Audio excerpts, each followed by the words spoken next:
মনে রাখবেন, রমজানকে যে কদর করে না, রমজানেও যে গুনাহ করে, রমজানেও যে জাহান্নাম থেকে বাঁচার চেষ্টা করে না, রমজানেও যে জান্নাতের আমল করার চেষ্টা করে না,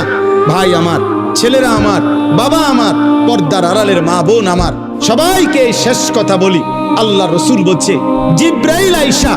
রমজানের শেষ দিন নবীজিকে আইসা বলে গেছে, ইয়া রাসূলুল্লাহ, এত বড় রমজান পেল, ইফতার, সাহারি, তারাবি, এতেকাফ, শবে কদর, প্রতি ঘন্টা মিনিটে এত মাফ নেওয়ার সুযোগ থাকার পরেও যেই নাফরমান জাহান্নাম থেকে বাঁচার চেষ্টা করে নাই, গুনাহ থেকে আল্লাহর কাছে মাফ নেয় নাই, জান্নাতের জরুর আশা পূর্ণ করতে পারে নাই, আমল করতে পারে নাই, খোদার কসম নবীজি বলছে, জিব্রাইল আইসা বলছে, ইয়া রাসূলুল্লাহ, এমন নাফরমানের উপরে আল্লাহর লানত, আল্লাহর লানত, লানত, লানত। নবী বলছে আমিন,